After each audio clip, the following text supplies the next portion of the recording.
This is 5 on your side at 6. Focused on you. Breaking now at 6. More fallout for the St. Louis Public School District's transportation plan.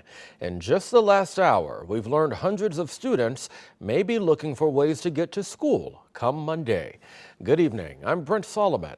There have been concerns over the district's transportation plan for months now.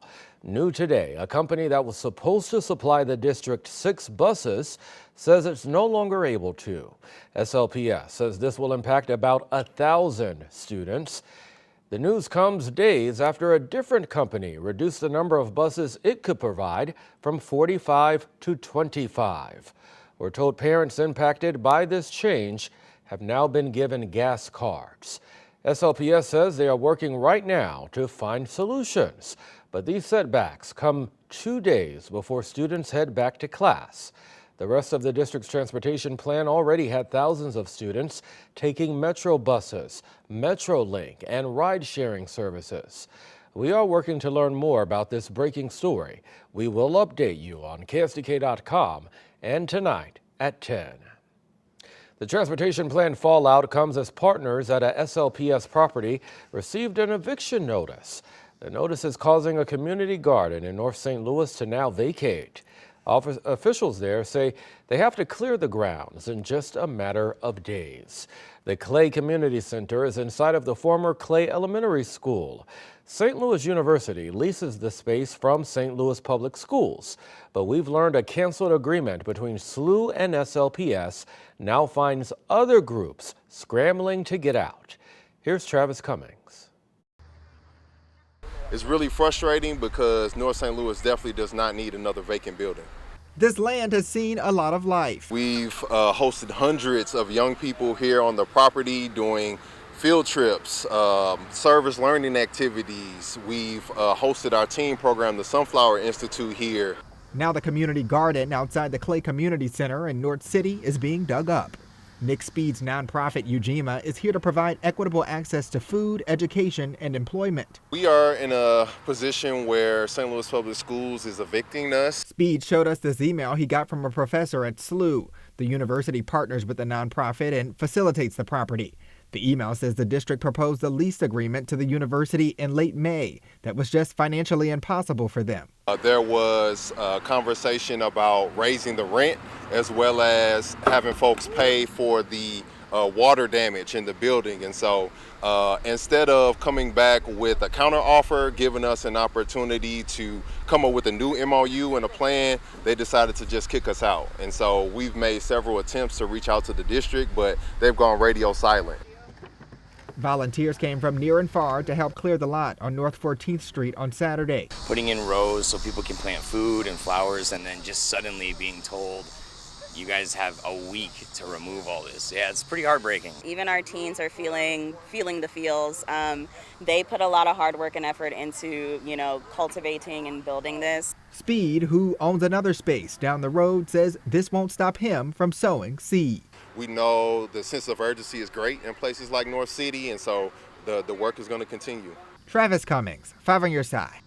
Now, the school board's vice president, Matt Davis, took to social media saying this, quote, a private university that doles out millions of dollars in tax abatements, demands free rent, and refuses to pay for significant damage it caused to a public building. We asked Davis to elaborate. He referred us to the school district spokesperson. We're awaiting a response.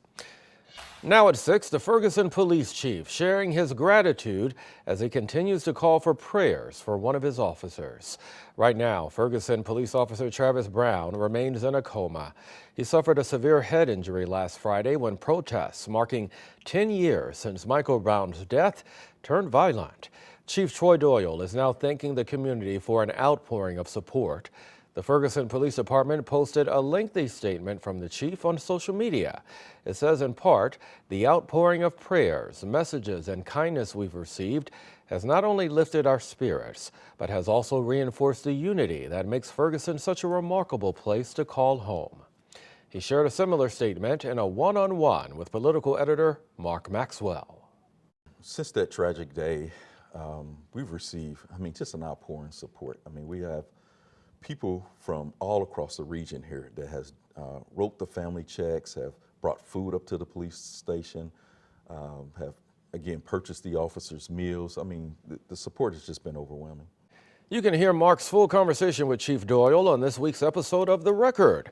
That's tomorrow night after Sports Plus. St. Louis County Prosecutor Wesley Bell is taking more steps to vacate Marcellus Williams' murder conviction. Williams is facing the death penalty, convicted of killing former Post-Dispatch reporter Felicia Gale.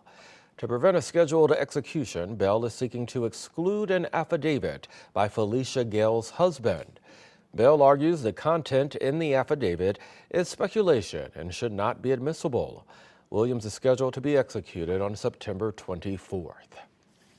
It was a fun effort to help curb violence in St. Louis.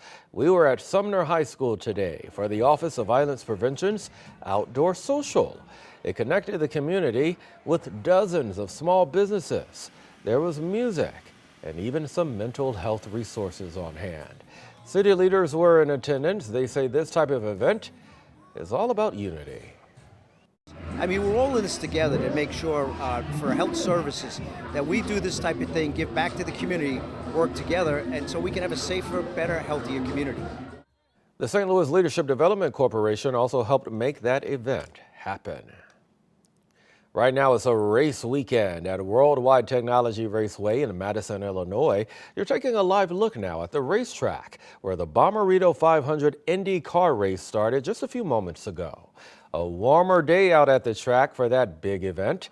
And don't worry, meteorologist Gary Frank is here to break down your weather impact forecast. It feels like every time we have a race, we got to talk about some sort of rain or some sort of chance, which is going to delay it. Nothing like that. It's been perfect outside as we hardly have a cloud in the sky. Now, there are a few, but as temperatures are pretty normal for this time of the year, we're going to start to say below normal temperatures for a week. As we look from Weldon Spring to Highland, a few more clouds on the Illinois side because of the nature of this system that kind of hung around and give us opportunities. You see where those clouds kind of hung tough on the Metro East side, but not so much on the Missouri side as they fizzle out. You can see them as we look across the river here down Market Street. Now we're down to 86. We have a north-northwest breeze as we start to try to usher in some of that lower humidity with our dew point now at 66. We'll talk about what that means here shortly, but into this evening, temperatures into the 70s the rest of the afternoon and evening. I think we're in really good shape here the rest of the evening. But as far as our weather impact the next few days, we're looking at dry conditions with low humidity, and we're really drying out.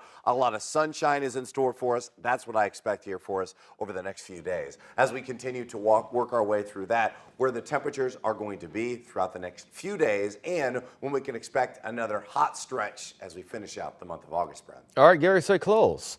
It's been a staple in the St. Louis skateboarding community. The last time you can visit Future Skate in Chesterfield. A historic Democratic National Convention now 2 days away. How Chicago is preparing to keep everyone safe.